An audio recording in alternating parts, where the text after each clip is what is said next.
discriminatory to spare Northwest terrorists while decimating Southeast alleged gunmen. Welcome to the news, and thank you for tuning in to listen. Civil rights advocacy group Human Rights Writers Association of Nigeria, HURIWA, Hiriwa, on Friday condemned the indiscriminate military raids of a southeastern region while living in the northwest and the theater of the insurgency war in the northeast. This particular issue has been the bone of contention of some southeastern members, especially on social media. Whenever things like this happen in the northeast, they're like, okay, nobody's saying anything, everybody's quiet. In fact, they are pardoning Boko Haram over there. Why over here? You know, even there are people who do nothing, who are even innocent, are being arrested, are being kidnapped, and are being brutalized by the so-called security operatives that are supposed to give them protection. Let's hear what Hero has to say on this one. The news in detail, please stay with us. Here in a statement by its national coordinator, Comrade Emmanuel Onwubiko stated that the operations of the Nigerian Army and the Nigerian Air Force in Enugu, Imo, Anambra, Ebonyi, and Abia has resulted in extrajudicial killings in the last 1 year. Citing news reports, Shiriwa said an unspecified number of people on Wednesday, including policemen and a soldier, were found dead at the now dangerous Ihiala axis of Anambra State during a clash between security operatives and gunmen. The incidents happened at the Imo State border towns of Osomago, Lilu, and Azia in Ihiala local government area. Some residents also reportedly died and got injured in the crossfire between the security operatives and the gunmen. Many civilians have been sent to their early graves in the last 1 year since the military and security agents turned maddening heat on the southeast zone under the pretext of combating members of the indigenous people of Biafra and the Eastern Security Network. Hero emphasized its stance that the military has been committing extrajudicial killings in the zone under the deployment of needless operations, including the ongoing operation in which soldiers have been caught on videos that have gone viral, setting houses and communities on fire in a very despicable fashion reminiscent of a primitive or medieval times military operations. Here was Onwubiko said it is troubling that the military forces have concentrated so much energy on a once peaceful zone, literally turning it into a war zone with its senseless killings and attack on civilians branded gunmen. Many innocent youths in the southeast have been arrested and detained and wrongfully branded as indigenous people of Biafra members. Some of them have been killed, sadly.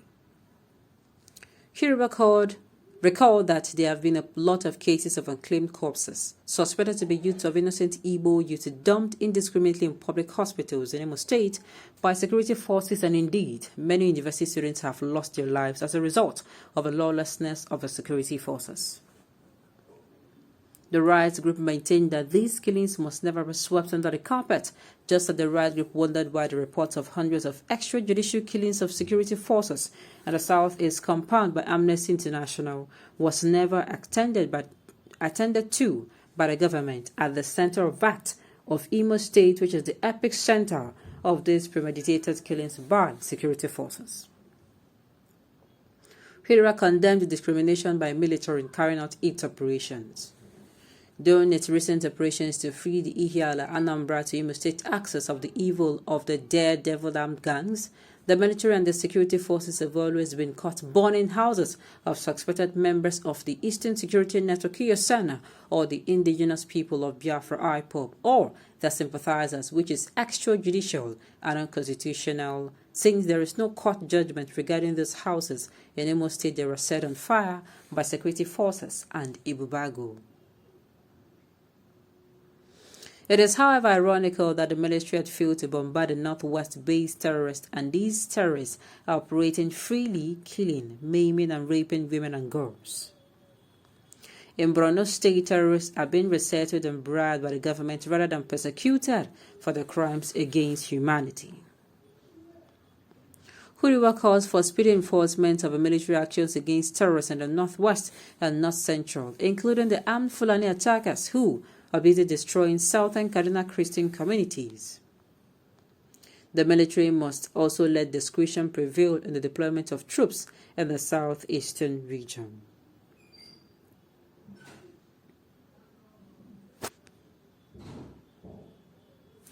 Okay, these are the characters of those that want to lead this country, so myopic.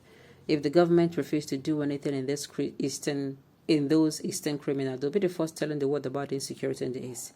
If government intervene, they'll press on them. In the northwest or the northeast, the operation with name code on each side, but there is daily military assault on the terrorists. But refuse to see that. I hope government will withdraw all military action to the southeast and leave you with those miscreants that claim they want to break away.